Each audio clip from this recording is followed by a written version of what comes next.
Good morning to you.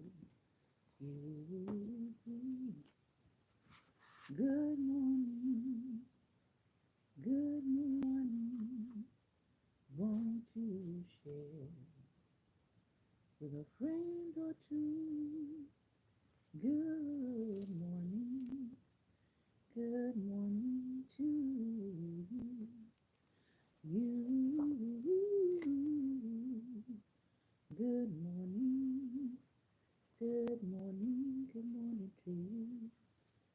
You. Good morning, good morning to you. You.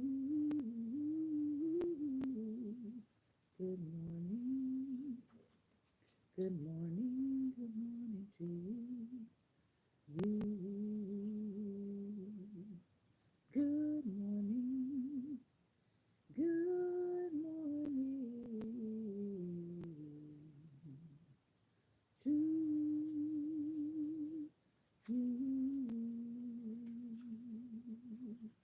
And many more, and many more, and many more.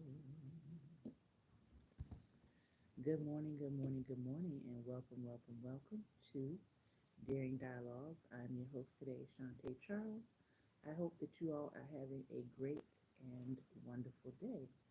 It is now 11:03, Tuesday, August 12th.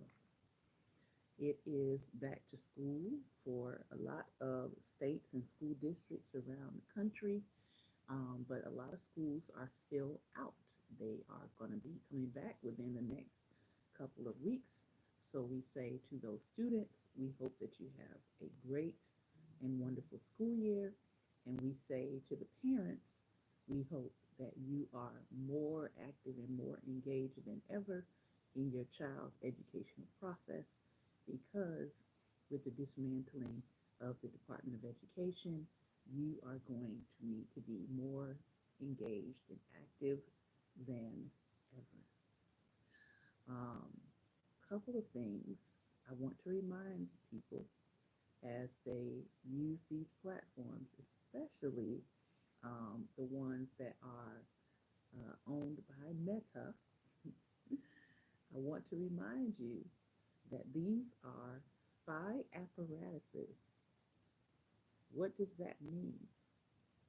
That means that what you say and what you share on these platforms can, in fact, be used against you in a court of law. And it has been used against people in courts of law. So, as you engage on these platforms, make sure, number one, that you are engaging responsibly, and make sure, number two, that you know who you're talking to on the other side of your platform. And if you don't know the person and they are trying to get you to engage in conversation or actions that could be seen as treasonous to the country, uh, try not to do that. Again, make sure you're paying attention to who is on the other side of your screen. And I know I shouldn't have to say this because some things I feel like should be common sense, but apparently this is not common sense to a lot of people. So if you don't know people directly that you're engaging it with on social media, just be very cautious in this moment of anybody trying to get you to engage in something that could be seen as treasonous, that can be seen as illegal um, to your country. All right. I want to look at a couple of writings here today before I go into my um, dialogue section. We're not going to be long today. I want to look at a book called African Icons. And if you're with us for the first time, I want to welcome you to Daring Dialogues. This is the Black Table Talk edition, where we talk all things black. Black people, black power, black polity, black across the world, across the nation. I want to read from this book a section called The Power of the Griot. The Power of the Griot. I think that this is important. I think it's something that um, we're seeing come back in its importance. The power of the griot. The griot, or Jali, a kind of combination storyteller, poet, and musician, was vital to communication in the royal court. In the Malian tradition, mansas were not to speak above a whisper, so their wishes had to be conveyed by others. They also could not be spoken to directly, which made a go between necessary. In West Africa, as in some other parts of the continent, it was believed that a person's talent and skill were a God given gift that a person could only be born into. Work followed family lines. For example, you could come from a family line of weavers, miners, farmers, and even the griots followed matrilineal lines, with skills passing from men to their nephews. The griots were trained in history, they were trained in poetry, they were trained in oratory and in music. Their role was to give living accounts of history, to sing songs that praised rulers and encouraged the fearful in times of war. Griots memorized all the stories of their people. When a griot neared the end of their life, they would teach the next generation all the stories so they would never be forgotten. This is important, especially when you're talking about um, in terms of oral history and how that history has gotten passed on. Griots were at court during the hearing of cases, embellishing the fine tuning the complaints of the people for the king's benefit, relaying the king's verdicts. So they were similar to almost a court reporter in the legal sense, in the most beautiful manner. Griots went into war not to fight, but to encourage those on the battlefield and inspire them to acts of supreme bravery, even in the face of death. Griots continually lauded the ruling class and reminded everyone of their storied history. Their songs of praise were accompanied by the bala or the balafon, a kind of xylophone that they played. There were sometimes entire choruses of Jali behind the main griot, wearing bird-like masks and singing praise songs themselves. The praise songs of the griot could be very influential, even to royalty. Otsman, Mansa Musa's brother, having been lectured by his mother to not steal the throne away from Musa, when Abubakari II failed to return, set off to pay his brother homage the year Musa took the throne permanently. He moved ahead of his troops, his griot at his side. The praise song of the griot about Otsman's deeds moved Otsman to such pride that he stopped his journey.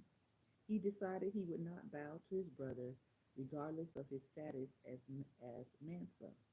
Instead, he turned to his men and ordered them to unload the food he was taking to Mansa Musa as tribute.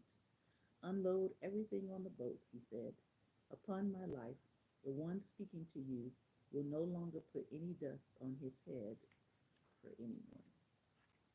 So when I think about or when I hear people call themselves a griot, I want to say, do you fully understand what a griot is? A griot is not just a storyteller. They're a storyteller, they're a poet, they're a musician. Um, they don't sit outside of the story of their community, they sit within the story of their community. They don't avoid the hard situations or the hard places. They record for posterity. They encourage kings, but they also encourage the common person, right? So there is power in this word griot. There's power in this position. Some of us, I think probably right now, maybe the closest we have to a griot, an actual griot, would be people that are considered like poet laureates.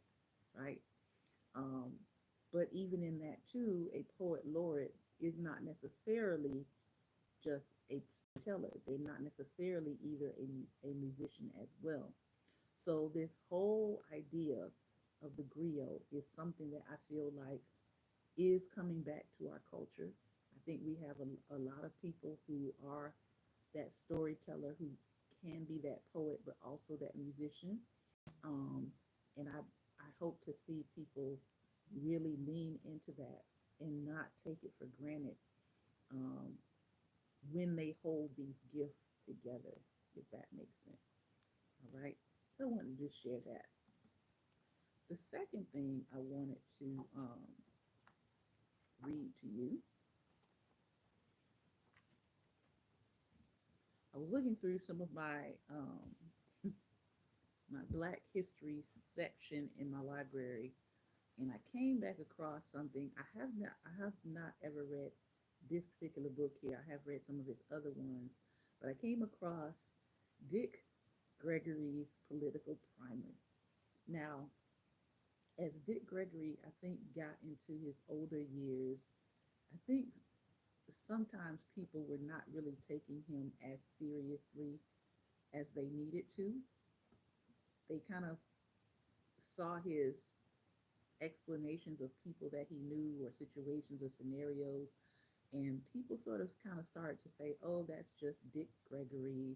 You know, he's old, he's senile, he doesn't really know what he's talking about. I kind of saw that attitude in people as he continued to progress in age, right? But this particular book was written in, it was first published in 1972. And I started to go back and I was looking at it and I was like, huh, let me read you some of these topics in here. And I'll hold the book up in case anybody is interested in purchasing it. Um, Pastor Ben, if you can you check on Facebook to see if you see my video live on Black Table Talk? Can you do that? Because that's where I'm going to be holding our conversation. So just make sure that it's actually live there.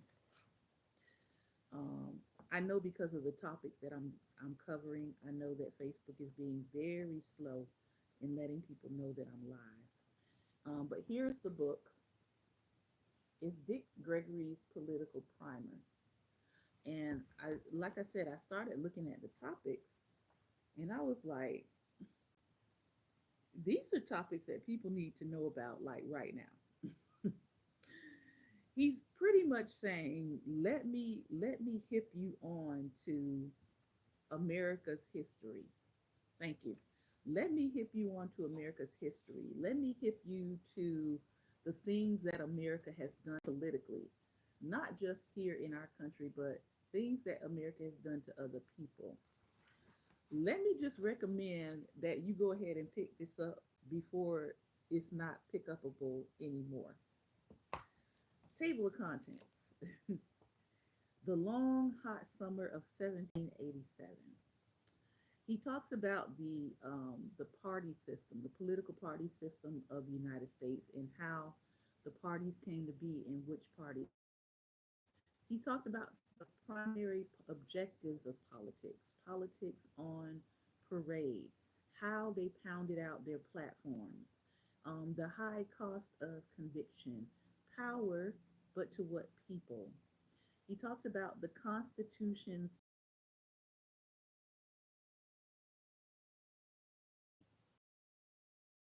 no more, but we're going to get into citizen surveillance today. That's what we're going to be reading. Citizen surveillance, planetary politics, how to evaluate a candidate. Okay? Dick Gregory's do-it-yourself acceptance speech, Dick Gregory's literary literacy test for candidates. Again, I recommend that you pick this up while you can still pick it up. But something tells me um, this will be one of those books that they'll be trying to put on the banned book list at some point. All right, so I'm hopping over into lesson 15, citizen surveillance. I want you to listen to what Dick Gregory is saying here, okay? During the early months of 1971, most Americans were shocked and dismayed to learn of the extent to which the Pentagon and the Federal Bureau of Investigation had been snooping on the private citizens in this country.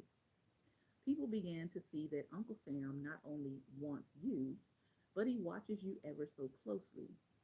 Hearings conducted by North Carolina Senator Sam J. Ervin's Subcommittee on Constitutional Rights revealed the activities of former Army intelligence personnel as they spied on the citizenry. One witness, Professor Arthur Miller of the University of Michigan Law School, said America was fast moving toward a dossier dictatorship. Let me just take a sip right there. America was fast moving toward a dossier dictatorship. The subcommittee was told that the average American is the subject of from 10 to 20 dossiers containing private information. The snooping, debugging, and wiretapping activities of the FBI exploded onto the national scene in April 1971. On April 6th, Representative Hale Boggs of Louisiana spoke on the floor of the House, comparing the director Hoover to Nittler and Stalin, and condemning the practice of keeping members of Congress under surveillance. Senator Edmund Muskie of Maine picked up the chorus the following week, condemning,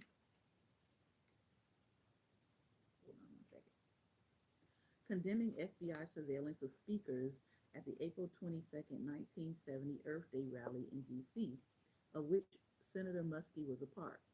He called such activity intolerable in a free society.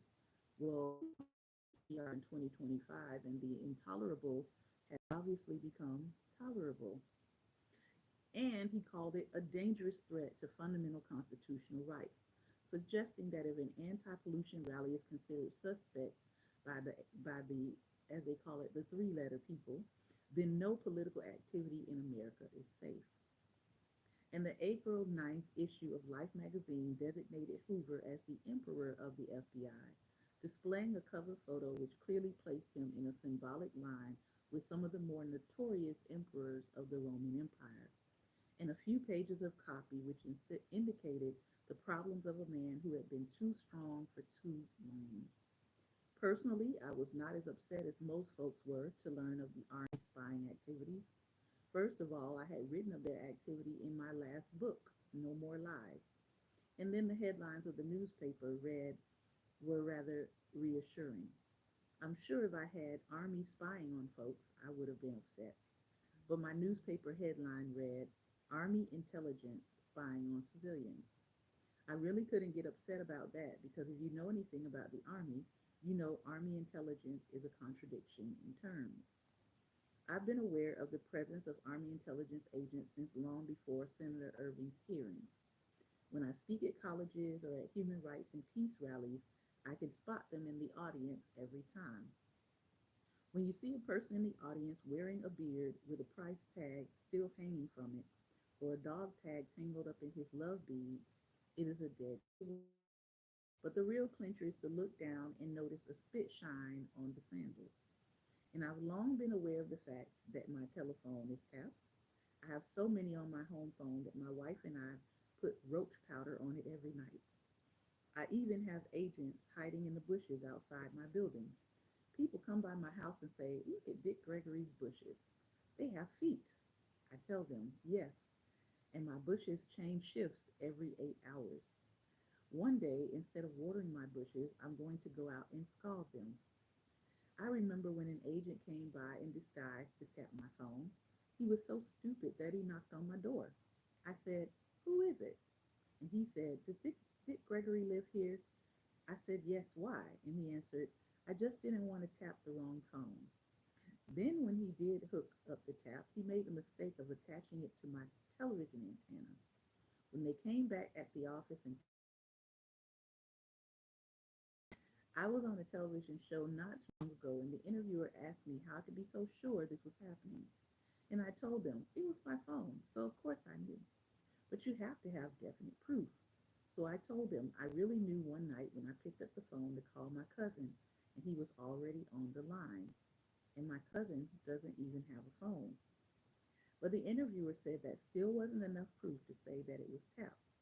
So I finally gave him irrefutable proof. I said, anytime a black man in America can owe the telephone company $12,000 and they don't shut your phone off, you know someone has tapped it. The reason I don't get too upset about my phone being tapped is that anyone who knows his phone is bugged can have a lot of fun with it. I play little games. Sometimes I call up my wife and read the alphabet to her backwards. I can just see them trying to decode my message. One time I even put my youngest boy on the line who can't talk yet. When he started making those strange sounds, the guys thought I was sending messages in Swahili. Of course, this citizen watching becomes less than humorous when one considers the magnitude of the data collected. As far back as the mid 60s, files on the arrest records of American cities alone occupied 3 floors of the FBI's huge records building. 7,500 filing cabinets plus 5,000 more in the microfilm files. The index alone was a card file 3 blocks long. Today, the files include more than 60 million arrest records on 19 million American citizens. Add to that the bulging files of raw intelligence data, which include unevaluated hearsay, wiretap recordings, and informer reports on matters like the ideological or sexual peculiarities of thousands and thousands of plain old ordinary folks. Mm, mm, mm, mm, mm. He's been telling us for a while, hasn't he? And now we have someone who is merging in a very illegal way, by the way, all of our personal data without our consent. Because nobody asked for this. But Dick Gregory told us this in 1972. Let's look at his next lesson here. I'm just reading some excerpts. This is lesson 16, and he calls it Planetary Politics. As strange as it may sound to some readers, a familiarity with astrology is important to an understanding of American politics. The founding fathers of these United States, especially Jefferson, were knowledgeable in the ways of the stars and planets, and that knowledge is reflected in the originally established traditions. Anyone familiar with Black history is also quite aware of Jefferson's interest in science and astrology. One of the great scientific geniuses of the colonies in the 1700s was a Black man by the name of Benjamin Banneker. Many Black schools in this country today are named after Brother Ben. Banneker was far in advance of his time in his studies of mathematics, astronomy, and medicine. He was also an inventor and holds the distinction of having made the first clock in America while he was still a youth, a wooden clock which struck the hours. Banneker also put out a series of almanacs which successfully predicted eclipses and contained valuable tidal information and astronomical observations as well as medical formulas. Through his work, Banneker gained the respect and admiration of then Secretary of State Jefferson, who sent one of Banneker's almanacs to the Secretary of the Academy of Sciences in Paris. Jefferson also placed Banneker on the team of engineers working on the blueprints for the nation's capital, Washington, D.C., and Banneker was the chief engineer responsible for the final layout of the city. Who is it? What's his name? Oh, Anthony Browder, I believe, has a tour of the city where he is actually showing you not just Banneker's layout, but he's also showing all of the ways that Washington, D.C. kind of mirrors things in Egypt. And I think it's called the Tour of Egypt or something like that. But you can look it up. Anthony Browder. Thomas Jefferson's political theories and actions reflect his devotion to science as a way of life, which also included a profound interest in astronomy. Speaking of Jefferson and his interest in science, Joseph Charles writes, Jefferson's interest was misunderstood by many in his own time, and its full implications still elude us. While specific achievements of his in mathematics, architecture, and invention are evidence of an amazing versatility, they are even more startling as evidence of unity and direction of purpose. His two basic concerns, the advancement of learning and the practice of good government, were devoted to the same end to benefit mankind. They do not show a dual purpose. The latter was simply an effort to apply, in the most difficult and important field of all, the conclusions which he drew on from the former. He was well aware of planetary cycles, configurations, and influences. His writings make repeated references to a 20-year cycle for touching up a revolution. So it is no accident that July 4th was chosen as the birth date of our country. The date represents highly significant planetary configurations. From July 4th, other significant dates in the tradition follow a cycle of fours. Thus, national elections are held in November, the fourth month following July, and the original date for the inauguration of the president was March 4th, the fourth month following November. Now, 4 more months for that cycle of change, if not revolution, has worked itself out since 1840, in that every president elected on the cycle has died in office. The pattern began with William Henry Harrison, elected in 1840. He died of pneumonia a month later. Abraham Lincoln, first elected in 1860, was assassinated the month following his second inauguration. James A. Garfield, elected in 1880, was shot 2 days short of 4 months after his inauguration. William McKinley, elected in 1900, was shot September 6th of the following year and died September 14th. William G. Hardy, elected in 1920, developed an illness in Seattle the summer of 1923.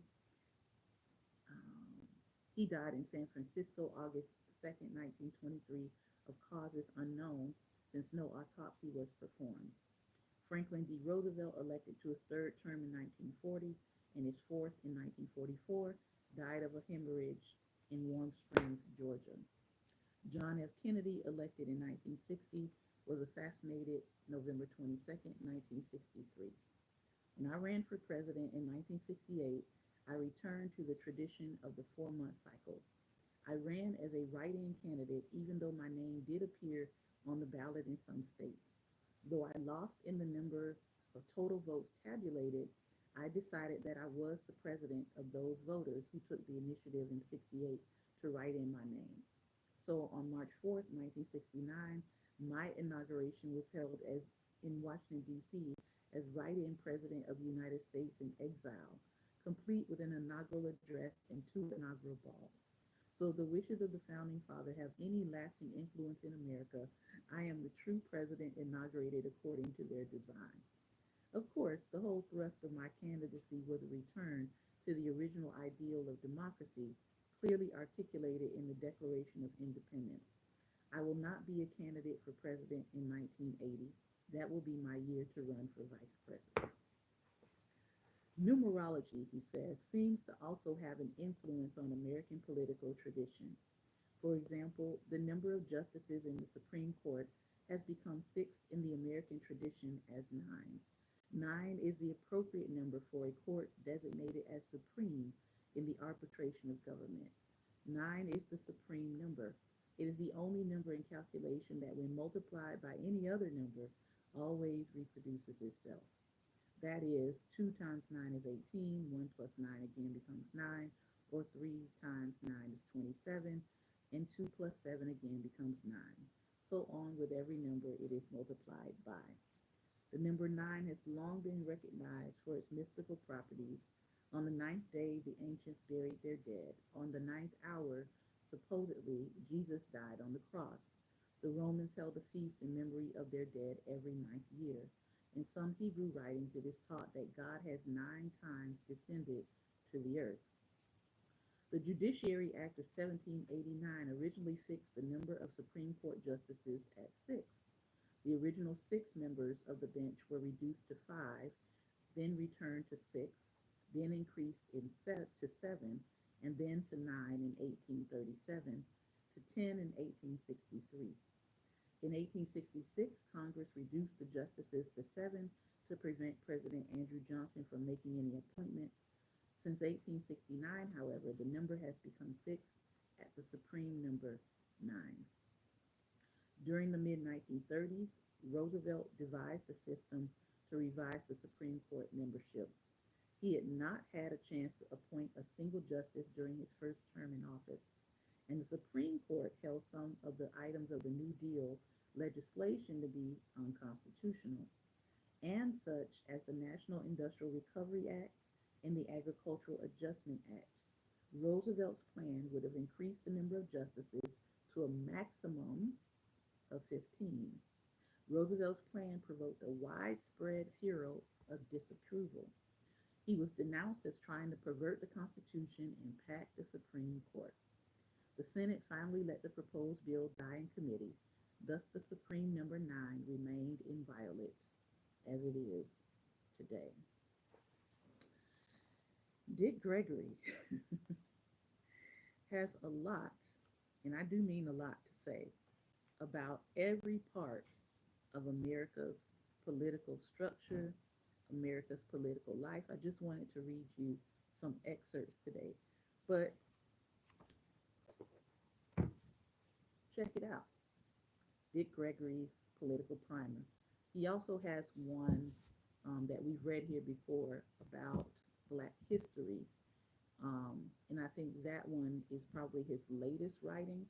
But I go back to his books often because I think he tries to give us some insight into the kinds of things or the kinds of levers of power that America has always sat up under. It's been founded up under.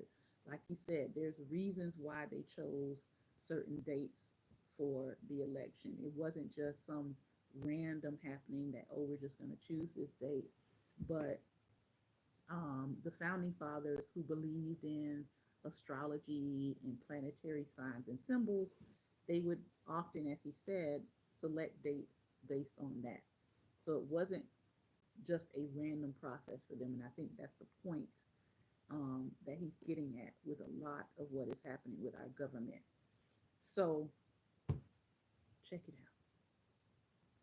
The last book I want to look at today is one we have been reading for quite a bit of time. And this one is Rock My Soul by Bell Hooks. We're on chapter 7, and she's talking about teaching values. And we're going to just again read the top of this chapter because we'll come back to it next week. But I find this to be so, I don't know if I find it to be encouraging, but I do find it to be almost like a nudge to say, we have been here before, we've seen these problems, we've seen these cycles, we've seen these issues. It's time to learn and really dig into what people told us about these things beforehand so that we can stop repeating the cycles, if that makes sense. She's talking in this chapter, Teaching Values. She starts out by talking about racism in education. And that's why I said, here it is, 2025, and we're still talking about racism in education. This book was published in 2003.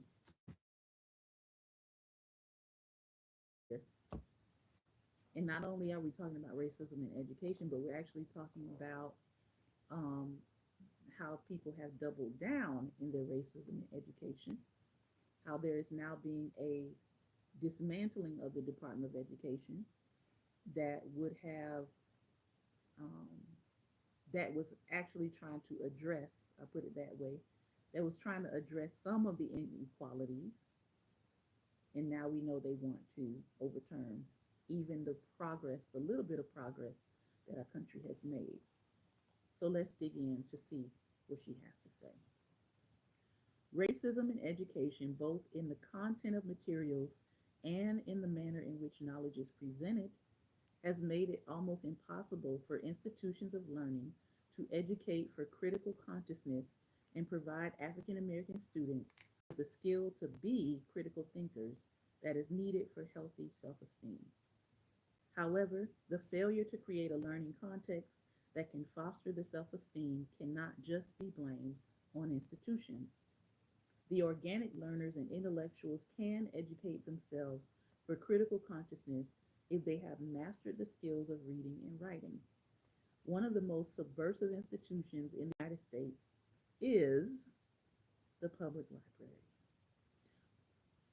where citizens can find a fount of knowledge that they can utilize for personal growth.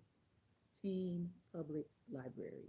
If you aren't using your public library at least once a week, I don't know. I don't know. That's all I'm gonna say. Because I know some people have said, "Well, I haven't been to the library in a really long time. I haven't been to the ones." Some people say, "I haven't been to the ones in my neighborhood in a really long time." Let me encourage you in this month, if you have not gone to your local library, please go to your local library. Find out what your local library has available. I go to mine all the time. Um, Two of the local libraries in my community have been renovated. They have added things in like a music lab where you can actually go in and record your own music with free tools. You don't have to go buy them if you can't afford them. You can actually go and record music. They have a computer lab. They have a lab where you can preserve old videos. You can bring in like your VCR tapes, back all the way back to VCR tapes, and record your videos and transfer your information. These are things that are now available at your public library, but if you don't go to them, you're not going to know. There's some public libraries like the Wilmington Public Library in Wilmington, Delaware, that has whole artist lecture programs and series where they bring in authors, they bring in actors who have written books. It's absolutely free to the public. You just have to, I think with their library, you have to register, online that you plan to attend. But there's so much, as she said here, there's so much happening in public libraries. Use the information and use it as a resource while you still can. I'm going to say that. While you still can, while they still have funding, find out what's available in your public library to use for free. She goes on to say, examining the educational history of African Americans moving from slavery to the present day, it becomes evident that a central focus was to prepare us to enter the world of knowing that begins the knowledge contained in books. Slave narratives chart an amazing history of appreciation for reading, for the book among the enslaved. Indeed, particularly in relationship to the Bible, reading was a transformative experience for many early African American revolutionaries. Reading combined with the questioning that is the heart of critical thinking led enslaved black people to question the authority of their oppressor, to question the authority of systems. Critical thinking empowered enslaved Africans to interpret the Bible in ways that affirmed their essential humanity and their right to freedom. From the onset of our history in this nation, Black people recognized the link between reading, critical thinking, and self-actualization. Placing value on reading continued to be of paramount importance to African Americans in the aftermath of enslavement. Publication of our narratives, the development of the Black press so we could speak and represent ourselves, indicated to anyone witnessing the transition from enslavement to freedom that Black folks needed to be independent thinkers, that they could not rely on the world that had subjugated, exploited, and oppressed them to interpret their reality with any real truth or clarity. In this transition into freedom, the development of class hierarchy among Black people was a crucial factor leading to a split in worldview, wherein education came to be seen as necessary only for that Black person seeking to be upwardly mobile, when in fact education is necessary for everyone. My mother's mother, who did not read or write, a fact of her life that astounded her grandchildren, would tell us often that her illiteracy was one of her major regrets of life. She told us that she had started school, but that her family needed her to work in the fields. Even though she was not literate, she valued literacy, seeing it as a means to be self empowered. Her attitudes were not unique, they were common in the pre civil rights culture that was home for most black folks. So here we are, 2025. School is starting, and we want to make sure that literacy is not just handed off to people, as she said, don't necessarily have the, let me say it this way, they don't have the passion for providing you with your own history in a way that's going to empower you or benefit you on the reality and the truth of your history.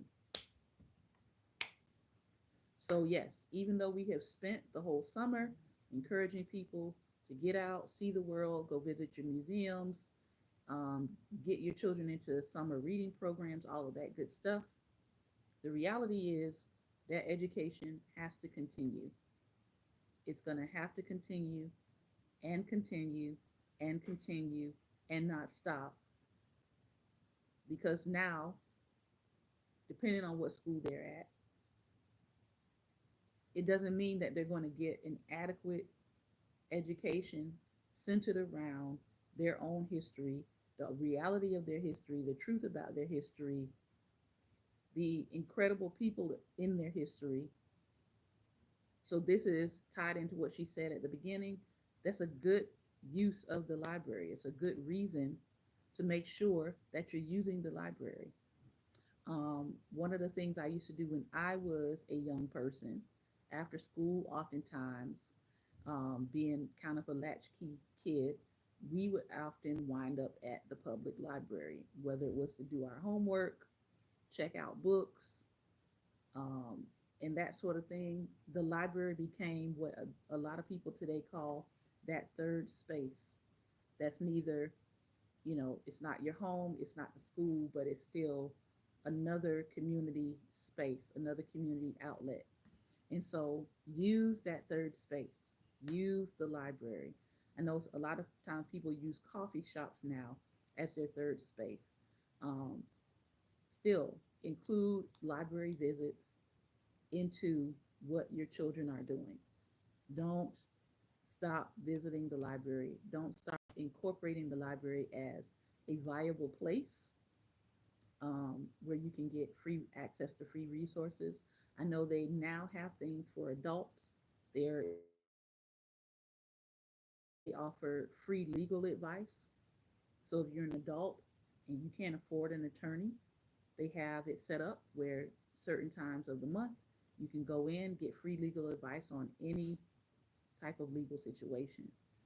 Um, don't underestimate the power of the resources that you have right at your fingertips that don't cost you money. All right. Um, Pastor Ben, if you would move over to the Black Table Talk, we're going to hopefully have our talk back over here. I want to thank those of you all who hung out with me today, who took time to listen in to what I had to say. This is Black Table Talk, and I've been your host today, Shantae Charles. The books that I was reading from is Rock My Soul by Bell Hooks, and we'll be back in this book next week. Dick Gregory's Political Primer, and African Icons, talking about people who shaped history, but today we focused on the griot and the power and the role of the griot, the storyteller. All right. Let's see. Do I see him over here on Facebook? It says slow connection. Hopefully everybody can see and hear me. I cannot see comments, so if you have been commenting, Facebook is not showing me your comments yet, so hopefully they will appear after. If you're watching by YouTube, I want to thank you for your time and attention. This has been another episode of Daring Dialogues, Black Table Talk, and I've been your host today, Shantae Charles. Remember to go out and be light. Take care.